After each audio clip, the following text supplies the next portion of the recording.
I do plan on doing a New Year's live stream, maybe.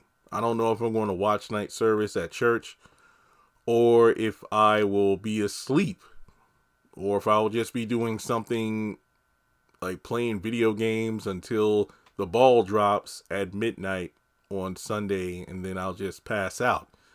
But, it is typical for me to do a video like this where I kind of talk about kind of like the highlights of the year in no particular order. I do have a short list here of about 7 different things. To be blunt, 2023, there were a lot of L's. I took a lot of L's this year. Even though it started off a bit promising when I worked my behind off to get taxes done immediately, and then I was finally told, hey, your profit to loss ratio on your taxes look good enough, finally, as a self-employed individual to get mortgage approval. But then that turned into a whole thing where even though I immediately picked out a house, the previous owner of the land I was able to get was not completed, well, had not completed her paperwork in terms of like the title of the land and all this, that, and the third. So by the time it was actually done on her end, my application expired. So I had to do another one. And due to the housing market shifting between March and July, whenever the paperwork is finally done, I got a smaller mortgage and I had to change the house I really wanted to a smaller one. Then on top of that, redoing the application meant going through my credit a bunch of times. So my credit got screwed up from all the times it had to be run. But, it's finally back on track now. It's just that it was a whole process. And yeah, to actually get told the house itself wouldn't be available to deliver until late April or early May of 2024 was a bit of a downer. But I did look at things from the positive side due to the fact that it allowed me a lot of time to save money. So I can't be mad about that. Mortgage payments look solid. The land is only a few minutes away from where I live at now. It's literally 20 seconds from my home church. So it's like, wow, okay, that's convenient. And yeah, so the house stuff has been a process of ups and downs, and ironically enough, it might be 3 full years until I move there. What I mean by that is, you know how I originally was getting a house in like 2021, but things fell through. I've been stuck in my parents' house since then. That was like June of 2021. Over 2 years later, and I finally get approval. And then I have to wait an additional few months before I can move in. So I think by the time I'm fully moved into the house and whatnot, it will be almost 3 full years since I initially moved back to my hometown. So the house stuff, I got a bunch of stuff for it already, like a desk, TVs, and a few other things. My biggest thing that I'm excited for isn't even just when I move in towards the middle of next year. But when the house is actually finished, they'll put it on the home lot in Lynchburg. So they'll let me come up there to see it.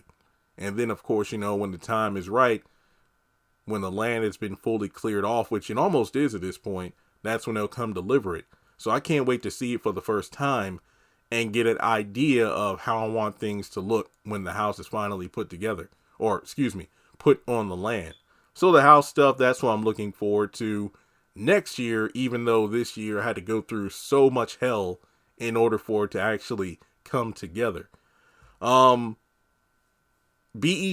just, hooking me up. I think on like 4 different occasions. Well, the first, not necessarily a gift per se, but being chosen to help as one of the social media hype men, if you will, of Zatima Season 2, being able to get exclusive photos and video clips and stuff like that, and posting it online on my social media in order to hype up the season was pretty cool. And on top of that, I think I got 3 different things. First, it was like the BET gym bag that had like the umbrella and a few other things in it.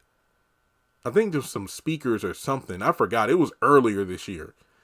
But then recently, like the Oval 100, getting that presidential briefcase, that was just amazing.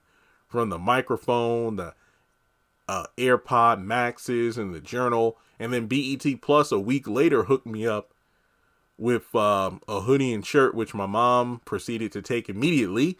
And then a very nice smelling candle. So it felt good to get some recognition from BET, after all these years of reviewing the content. And hopefully more of that is to come, in the future. Another big thing, DeVal Ellis, getting to, talk with him and do an interview and hopefully open the door to a new era of my channel where I interview these stars. I mean, what was it? Not too long ago, I got to talk with Jeremiah from Zatima, so that was exciting as well. But like I said, even though I want to do a lot more interviews, I really want to wait until after I've moved into my house and I have my office space set up so I can have a real professional looking environment when I do on-camera interviews and whatnot. And of course, Twitter Spaces is still a thing. Maybe before I move, I'll be able to do a few more interviews that way. But my thing is with the actor strike and whatnot, they really couldn't promote the shows for a few months. And with the strikes over, a lot of actors are, trying to make up for lost time, auditioning and, sitting in their video auditions and picking up on projects that were in progress before the strike. So I didn't want to, bother people about interviews when I felt like, they're trying to get themselves back on their feet. The holidays just happened. So maybe 2024, I can really bounce off the foundation of what happened earlier this year. From there, finding out Sisters is getting new writers in season 7. I mean, next week we find out what the new writers have been cooking and if season 7 is going to take things to another level. So Tyler finally letting go of Sisters, the #1 show, and giving it to other people does seem promising for the future of the series. Crystal just blowing up this year, from her finally singing in one of these shows, her singing Fallen in the Zatima season 2 series. But even better, just seeing Crystal blow up her podcast, Keep It Positive, Sweetie. It was just amazing to see. And I always cheer for the different Tyler Perry actors, both past, present, and, sometimes future, when they are doing projects outside of Tyler Perry Studios, whether it be a movie, a show, or they got their own thing going on. And I love the fact that, Crystal, I think, she said that people were, giving her advice like, hey, look, you need to do a podcast. So I think DeVal was one of the voices that were, telling her she should do it. And a few other people from her circle, and she did. And look what happened. This is a prime example of when you just take the time, when you have a number of people telling you ought to do this because I feel like you would really excel in it. That's because other people can sometimes see something in you may not have seen in yourself. And when you actually take that, motivation, do the homework to put something together, and it blows up, that's phenomenal. And I remember the first episode I said, this is quality stuff. It's not Crystal just sitting in front of a camera.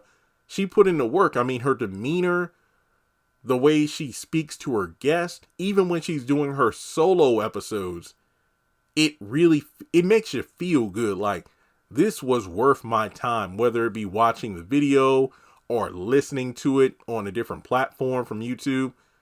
Keep it positive, sweetie. I look forward to what's in the future for that series. Now, from there, the last thing to talk about, probably the worst point of my entire life, finding out the channel got demonetized. That was just soul crushing because it felt like, dang, God, what's going on? I mean, why?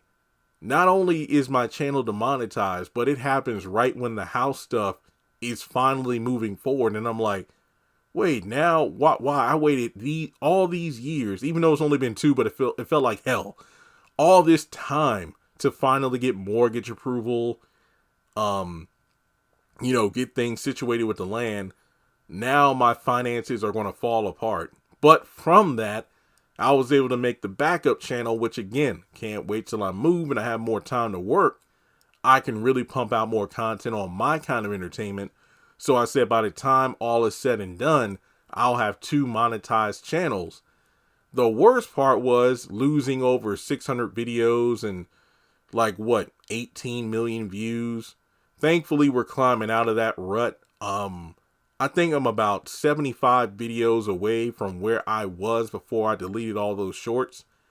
And then the views, on the other hand, I'm almost at 65 million. So I've only gotten about 4 million views back. The biggest blow to me was just the fact that I was on schedule to hit around 100 million views on the channel around March of 2024. Now I'm probably not going to hit that number until maybe early 2025, if that.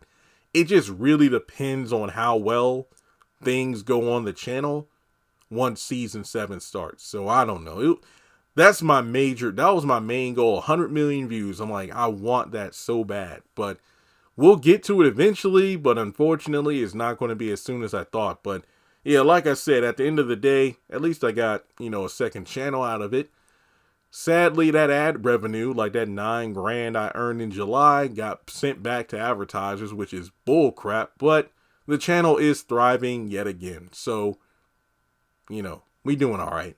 But with that being said, that's pretty much like the highs and unfortunately the lows of 2023. I just hope, if nothing else, 2024 is a massive improvement over what 2023, the cards they dealt.